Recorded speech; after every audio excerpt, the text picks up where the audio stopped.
구원에 이르는 지혜의 말씀으로 무장하라라는 제목으로 오늘 본문을 가지고 말씀을 잠시 증거하고자 합니다. 우리 옆에 분들하고 한번 함께 이렇게 인사합시다. 말씀이 능력입니다. 한번 이렇게 인사합시다. 네, 오늘은 우리가 1월의 말씀의 여정 마지막 주를 벌써 맞이했습니다. 우리가 지난 3주 동안에 하나님의 말씀 안에 어떻게 거해야 되는가, 그리고 그 말씀이 우리의 삶을 또한 어떻게 인도하고 있는가에 대해서 계속해서 살펴보았습니다. 오늘은 우리가 그 말씀의 여정 대장정의 마지막 시간으로 바울 사도가요, 사랑하는 디모데, 제자 디모데에게 남긴 오늘 본문의 말씀, 특별히 3장 14절에서 17절에 어쩌면 바울의 그 유언과도 같은 이 말씀 앞에서 우리는 어떻게 해야 이 혼탁한 시대 가운데 우리가 흔들리지 않는 그런 믿음의 사람으로, 또한 구원에 이르는 그 지혜를 얻고 말씀의 사람으로 살아갈 수 있을지를 우리가 분명히 말씀을 통해 보는 그런 귀한 시간이 되어야 줄 믿습니다. 지금 우리가 살아가는 시대는 진짜 혼돈에 혼돈을 거듭하고 있는 그런 시대입니다. 진실과 거짓이 뒤섞여 이 가짜 뉴스들, 그리고 어떤 억측들이 난무하고 옳고 그름까지도 좀 모호해진, 우리는 이 포스트 모더니즘이라는 그런 시대를 살아가고 있습니다. 과연 우리가 무엇을 믿고 무엇을 의지해야 하는가, 그 길을 찾기에 쉽지 않은 그런 시대를 우리는 지금 살아가고 있다는 것입니다. 여러분들이 인터넷 그리고 미디어를 통해서 수많은 정보들, 의견들이 쏟아내지만 여러분, 그 안에서 우리의 영혼에 참된 어떤 평안 그리고 확신을 주는 목소리는 찾기 어렵습니다.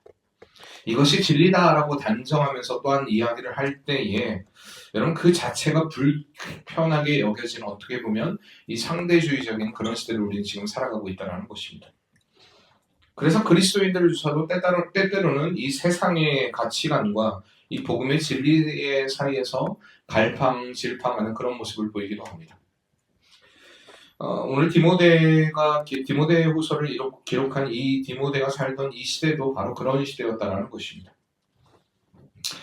디모데는요, 바울의 영적인 아들로서 이제 바울의 뒤를 이어서 목회를 해가는 젊은 목회자였습니다. 그런데 교회 안에 여러 가지 문제들이 있었다라는 것입니다. 교회의 안팎으로 여러 가지 문제들이 있었는데, 특별히 이단의 사상들이 교회 안에 침투되어 있었으며, 이 거짓 교사들의 가르침으로 인하여서 교회가 어려움을 겪고 있었습니다. 당시에 이 거짓 교사들은요, 그럴듯한 이야기, 그리고 센세이션한, 새로운 가르침이라고 하면서 성도들을 미혹하는 일들이 계속해서 일어났습니다. 그래서 그 교회가 흔들리고 있었다는 것입니다. 그래서 이 영적인 전쟁에 이 최전선에 서 있는 디모데에게 바울은요, 너는 흔들림 없는 기준이 있어야 된다. 그리고 그 안에 너의 믿음의 굳건한 토대를 세워야 한다라고 오늘 디모데후서 말씀을 통하여서 지금 그에게 권면하고 있는 것입니다. 우리도 마찬가지예요. 어려움의 시대를 살고 있지만 우리는 분명한 믿음의 닷을 바로 내려야 합니다. 그렇다면 우리가 어디에 닷을 내려야 되는가? 우리가 어디에서 기준을 삼아야 되는가? 오늘 디모데를 통해서 분명하고 확실하게 바울이 이야기하는 것, 그것이 바로 오늘 14절과 15절의 말씀입니다. 그러나 너는 배우고 확실한 일에 거하라. 너는 내가 누구에게서 배운 것을 알며 또 어려서부터 성경을 알았나니 성경은 능히 너로 하여금 그리스도 예수 안에 있는 믿음으로 말미암아 구원에 이르는 지혜가 있게 하느니라. 아멘. 자, 바울이 결론적으로 얘기하면 어디에 거하라고 얘기합니까? 바로 성경에 거하라, 말씀에 거하라 라고 지금 이야기하고 있다는 것입니다. 바울의 이 조언은요, 단순한 어떤 조언이 아니에요. 영적인 그 전쟁 가운데 승리하고 흔들리지 않는 너의 그 신앙을 지키기 위해서 핵심적인 지금 전략을 그에게 이야기하고 있다는 것입니다. 여기서 배우고 확신한 일에 거하라 했을 때, 배우고 확신한 일이라고 하는 것은요, 늘 말씀드리듯 머리로만 아는 지식이 아닙니다. 오랜 시간 동안 듣고 깨닫고 경험하고 그 삶에 뿌리 내린 진리에 대한 흔들리지 않는 신뢰, 확고, 신념이 너에게 필요하다라고 지금 바울은 이야기하고 있는 것입니다. 그러니까 바울은 알고 있었어요. 디모데가 어머니인 유니게와 외조모인 로이스를 통하여서 계속해서 어려서부터 성경을 배워왔고 이 복음의 진리를 들어왔음을 바울은 알고 있었다는 것입니다. 그리고 또한 바울을 통하여서도 이 복음의 진리를 그는 분명히 확신하게 되었습니다. 너가 그 확신하는 그 복음 안에, 그 말씀 안에 너는 거해야 한다라고 지금 이야기하고 있다는 것입니다. 우리가 잘 알듯이요, 3.1운동을 일으켰던 그 3.1 만세운동이 서울의 탑골 공원에서 일어났던 이 만세운동, 그 만세운동의 주인공, 이 독립운동의 그 중심에 서 있던 사람이 바로 우리가 잘 아는 유관순 열사입니다.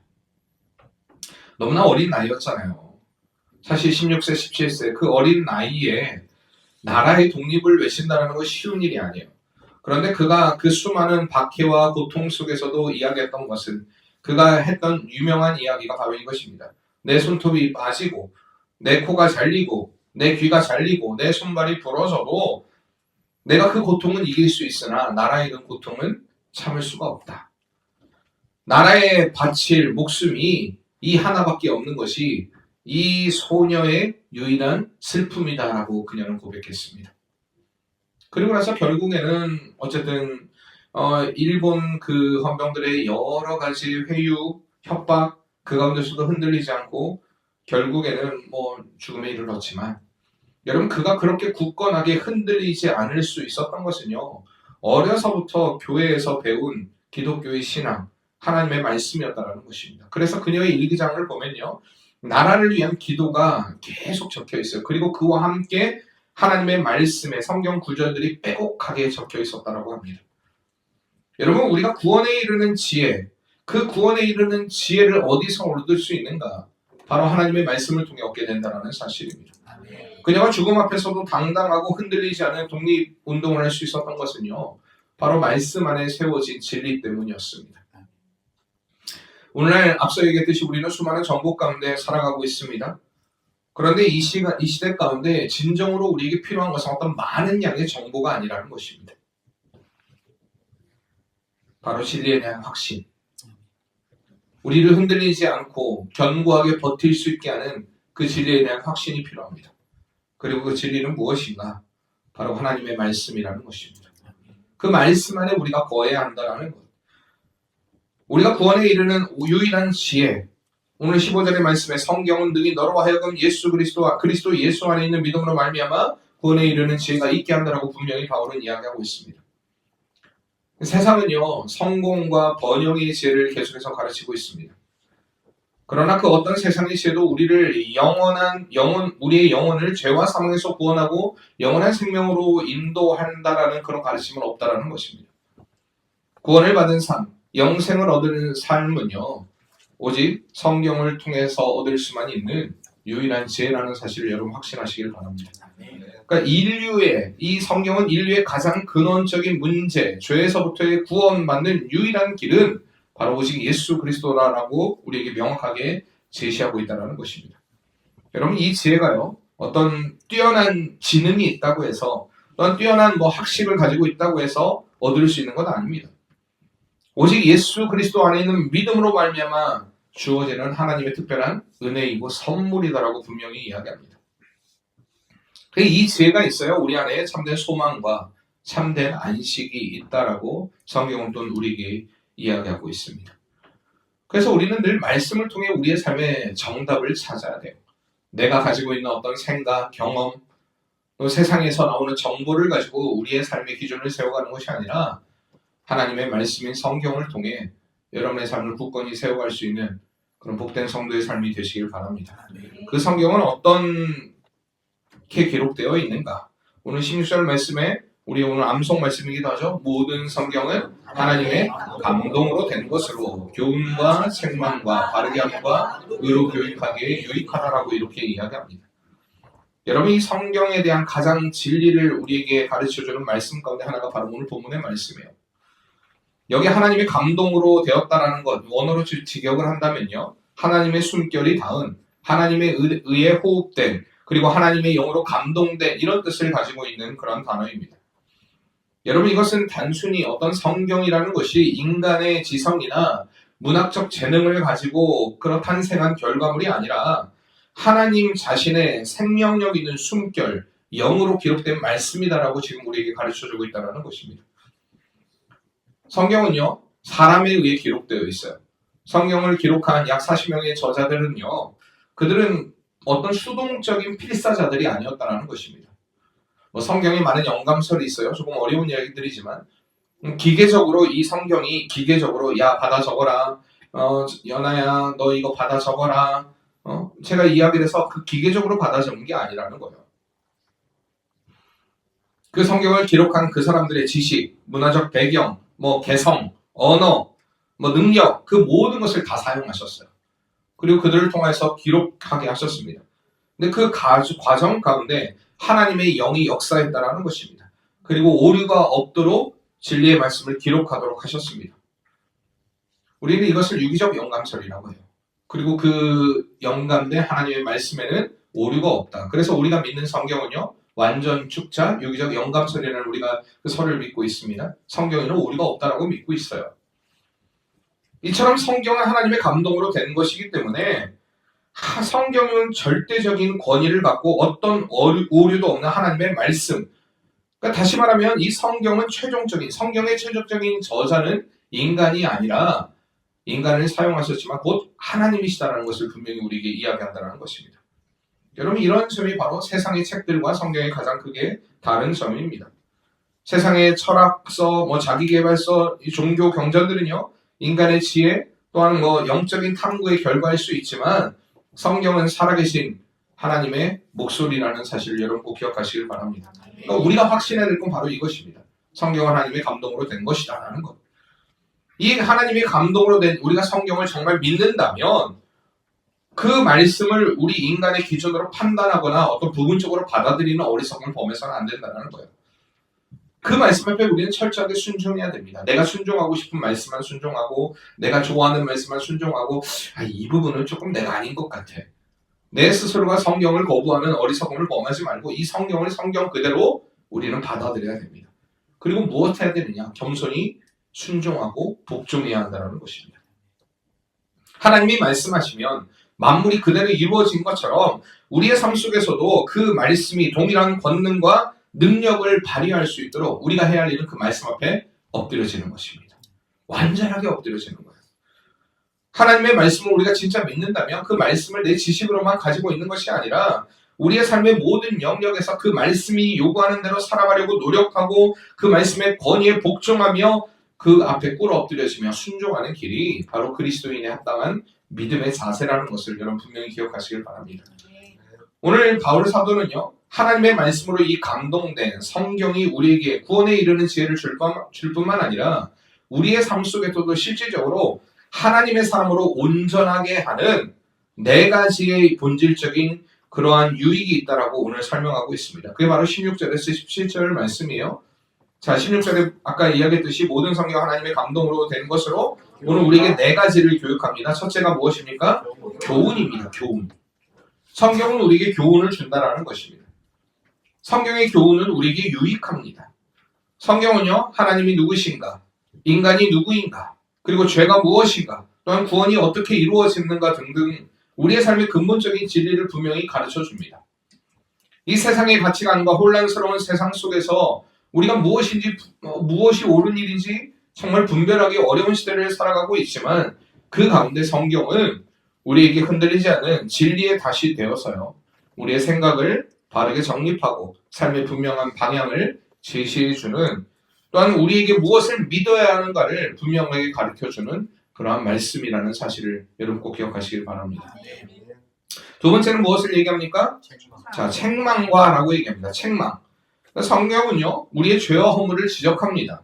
그리고 우리를 회개의 길로 인도한다는 것입니다. 말씀이 우리의 양심을 찌르고 우리가 잘못된 길을 걸어갈 때에 우리의 죄와 허물을 명확하게 꾸짖어 돌아서게 하는 능력이 있다는 것입니다. 여러분, 죄인된 인간은 특징이 있어요. 자꾸 자기를 합리화하려고 합니다. 우리가 아담과 하와를 봐서도 알잖아요. 그들은 자기를 자꾸 합리화하려고 해요. 아담은 어떻습니까? 하와에게 죄를 전가합니다. 하와는 어떻습니까? 뱀에게 그 죄를 자꾸 전가합니다. 핑계예요, 핑계. 자꾸 핑계대요. 여러분, 그러면서 내가 이럴 수밖에 없었던 이유에 대해서 우리는 자꾸 변명을 늘여놓기를 원합니다. 근데 성경은 분명히 우리에게 이야기해요. 그 성경 앞에서 피할 길은 없다는 것입니다. 우리가 해야 할 일은 꿇어 엎드려지고 회개하는 것뿐입니다. 거룩하신 하나님의 말씀 앞에 우리가 말씀의 여정, 우리가 기도의 가운데서도 우리가 그 말씀을 통해 보았듯이 우리의 영과 혼을 찔러 쪼개는 그 하나님의 말씀, 양날의 검과 같은 그런 하나님의 말씀이 우리의 삶을 도려낼 수 있도록, 우리의 은밀한 죄악까지도 도려내며 우리가 회개하고 돌이킬 수 있도록, 그리고 은혜의 자리로 돌아갈 수 있도록 우리가 분명히 무엇이 잘못되는가를 알게 하고 깨닫고 돌이키게 하는, 회개하게 하는 그런 능력이 하나님의 말씀이라는 것입니다. 자, 이렇게 하나님의 말씀은 교훈과 책망과, 그리고 세 번째 무엇입니까? 바르게 함입니다. 우리가 말씀을 통해 우리의 잘못된 습관, 잘못된 행동, 잘못된 생각, 여러분 이런 것들을 고치게 된다는 것입니다. 그러니까 죄를 깨달은 것으로 끝난 것이 아니라 하나님이 기뻐하시는 그 변화의 모습으로 더 적극적으로 우리를 인도하는 것이 바로 성경입니다. 마치 의사가 병을 진단하고 치료법을 제시하듯이 하나님의 말씀은 우리의 영적인 병을 진단하게 하고 또한 치유하여 온전히 건강하도록 회복하도록 도와준다는 사실입니다. 그래서 우리가 어떻게 잘못된 것을 고쳐야 하는가? 여러분들이 잘못된 일을 고치려고 하면요, 말씀을 기준 삼아야 돼요. 하나님의 말씀 안에서 나의 이런 모습들을 우리가 부족하구나, 내가 하나님이 요구하시는 것이 바로 이것이구나, 우리가 말씀을 깨닫고 그 말씀 안에서 나를 점검하는 삶이 되어야 한다는 사실입니다. 네 번째로 뭐라고 얘기합니까? 의로 교육하기에 유익하다라고 이야기합니다.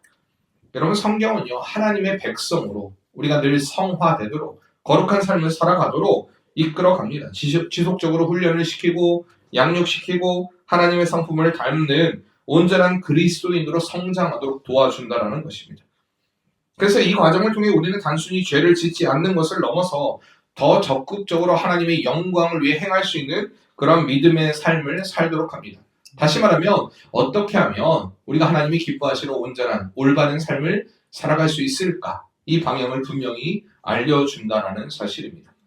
그리고 이 네 가지의 과정을 통해 궁극적으로 우리는 17절의 말씀과 궁극적인 목적에 이르게 하는데 그게 바로 17절 말씀입니다.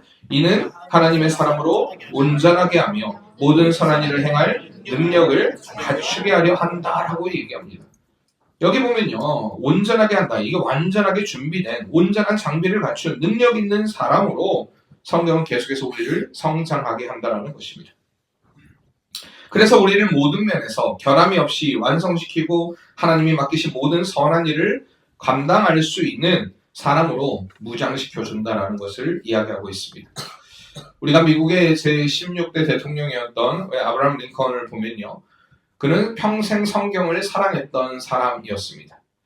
초라한 통나무 집에서 자랐고 가난한 상황에서 자랐고 정규 교육도 받지 않은 그였지만 그는 늘 성경을 옆에 두고 또 읽고 또 읽으면서 그 말씀 속에서 지혜와 용기를 얻게 됩니다.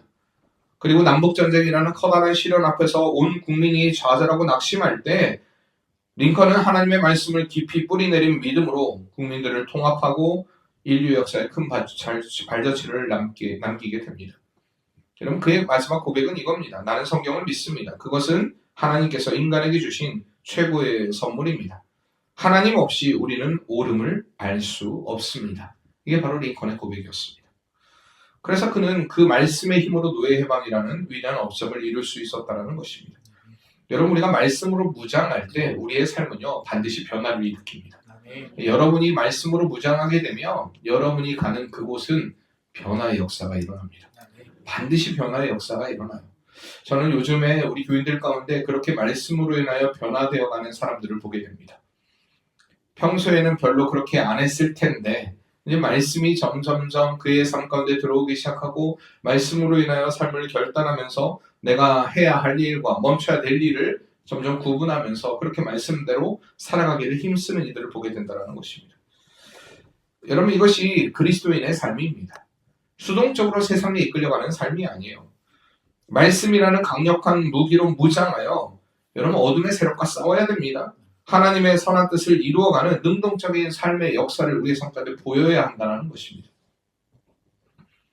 여러분 믿으시길 바랍니다. 말씀의 능력이 있습니다. 우리가 어떤 유혹이 우리에게 온다 할지라도 그 하나님의 말씀의 능력으로 이겨내야 돼요. 여러분들 우리 다 교인들 거의 대부분이 신의 악단이라는 우리가 그 영화를 보았습니다. 사실 우리 입장이 아니라 그 탈북민들의 입장에서 보면요, 그들의 고백이 그냥 그저 한낱 어떤 그냥 감동을 주는 고백을 넘어서 진짜 그들의 신뢰적인 삶이에요. 근데 어떤 한 분이 그 탈북민 중에 한 분이 그 광야를 지나며 그 찬양에 대한 고백을 하더라고요. 진짜 삶이 광야 같은 삶입니다. 왜 나를 이렇게 깊은 어둠 가운데 주님 두셨습니까? 왜 나를 이런 어려움 가운데 두셨습니까? 왜 하필 이 북한 땅에 나를 태어나게 하셔서 내가 하나님을 찬양하지도 못하는 이러한 삶을 살도록 하셨습니까? 여러분 그런 고백들이 흘러나올 수밖에 없어요. 그러나 주께서 나를 사용하시고 주께서 나를 더 정결케 하시며 나를 택하여 보내신 그곳에서 나는 주님의 그 뜻을 감당하는 삶을 살겠습니다. 그런 각오와 결단을 가지고 진짜 복음을 전하며 아직도 살아가는 이들이 있다는 고백입니다. 여러분 기독교는요. 박해 가운데 더 성장하는 종교입니다. 우리가 보네포에 대한 고백을 많이 듣지 않습니까? 히틀러의 그 악랄한 그 정치와 악랄한 그 행동 가운데서도 미치광이와 같은 그런 행동 가운데서도 여러분 보네포와 같은 믿음의 사람들이 오히려 더 빛을 발하는 것입니다. 여러분 성도는요. 어둠 가운데 빛을 발하는 자가 되어야 합니다.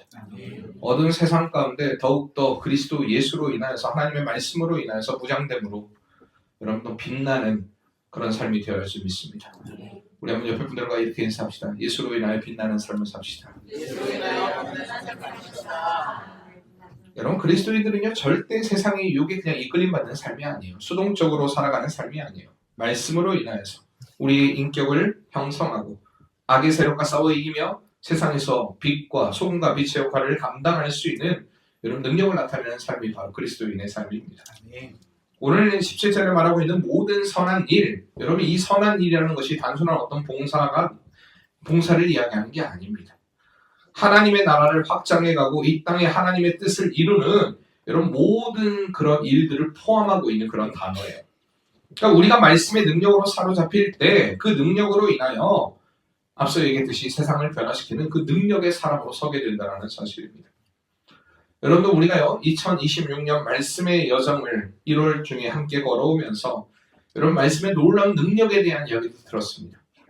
첫 시간부터 그 말씀은 날마다 우리의 삶을 비추시는 등이 되고 우리에게 비전을 제시한다. 우리에게 형통한 길을 열어가시는 것이 하나님의 말씀이다라는 것들, 그 말씀이신 예수님이 우리 안에 오셨다라는 것들, 그리고 그 말씀으로 인하여서 이제는 우리가 완전히 무장하고 세상 가운데 나아가는 그런 복된 성도가 되어야 함을 우리가 계속해서 말씀을 들었습니다. 여러분 그래서 이 말씀이 우리의 삶 가운데 살아있는 역사가 될 수 있도록 여러분 이 말씀을 여러분의 가슴에 새기는 은혜가 있기를 바랍니다. 그리고 말씀을 통해 얻은 그 은혜의 지식들, 그 은혜의 말씀들을 가지고 이제 우리가 세상을 향해 하나님의 살아계심을 온전히 선포하는 그런 복된 성도로서 무엇보다도 혼란스러운 시대를 살아가는 우리에게 있어서 하나님의 말씀이 능력이 된다는 것을 이 세상 가운데 선포할 수 있는 그런 복된 성도로 살아가시길 바랍니다. 그러기 위해서 말씀의 배움을요 최우선으로 둬야 돼요. 어떤 세상의 소리보다도 이번 주도 제가 조금 잔소리같이 말씀드렸죠. 여러분들이 핸드폰 보는 시간에 여러분들이 TV를 한 번 더 보는 시간에 세상의 어떤 것들을 더 관심을 가지고 기울이는 그 시간에 여러분 좀 눈을 돌려서 하나님의 말씀을 봐야 됩니다. 그 말씀 가운데 내게 무엇을 말하는가? 하나님이 내게 들려주시는 음성이 무엇인가? 오늘 이 말씀을 우리가 듣고도 아 그렇구나 말씀은 우리에게 능력이 되는구나. 그러면서도 우리가 말씀을 덮고 일주일을 살아간다면 우리의 삶 가운데 이 말씀의 능력이 나타날 수 없습니다. 알지 못하는데요. 그 말씀이 우리에게 무엇을 요구하는지 알지 못하는데요. 또한 이 말씀을 통해서 우리가 책망을 받아들이지 않고 이 말씀을 통하여 변화되지 않고 회개하지 않고 돌이키지 않는다면 여러분 하나님의 그 능력의 역사를 어떻게 나타내겠습니까? 여러분 말씀을 펴시길 바랍니다. 그리고 그 말씀 안에서 내게 무엇을 말씀하시는가 우리가 기도하면서 그 말씀으로 더 가까이 가며 그 안에서 훈련받기를 여러분 힘쓰시는 성도의 삶이 되길 바랍니다. 우리가 요즘 하이델베르그 문답을 수요일하고 금요일을 하고 있습니다. 계속해서 하나님의 말씀 안에서 우리의 삶을 세워가는 일들을 우리가 작업하고 있어요. 시간이 안 돼서 못 나오시는 분들은요 계속해서 제가 그 요약을 드리고 있으니까 관심을 가지고 그걸 가져가세요. 가져가지 않는다 할지라도 여러분들이 생각할 때 못 나오신 분들에게 그냥 갖다 주세요. 한번 읽어봐라. 그리고 하나님의 말씀이 너의 삶에 얼마나 큰 능력이 되는가 하나님의 말씀으로 인하여서 그 말씀을 중심에 두고 살아가는 자들의 삶이 어떠한 세상 가운데 능력을 일으키는 삶을 살아가는가? 여러분, 우리가 모두가 다 그렇게 우리 교회가 정말 그런 사람들이 계속해서 차고 넘치는 교회가 된다면, 여러분 아까 목사님 기도하셨던 것처럼 여러분 세상이 우리를 우습게 보지 못합니다. 작다고 무시하지 못하게 됩니다. 말씀으로 무장된 우리를 대적할 그 어떤 것도 없습니다. 여러분 그렇게 말씀으로 무장되는 성도의 삶이 되기를 바랍니다.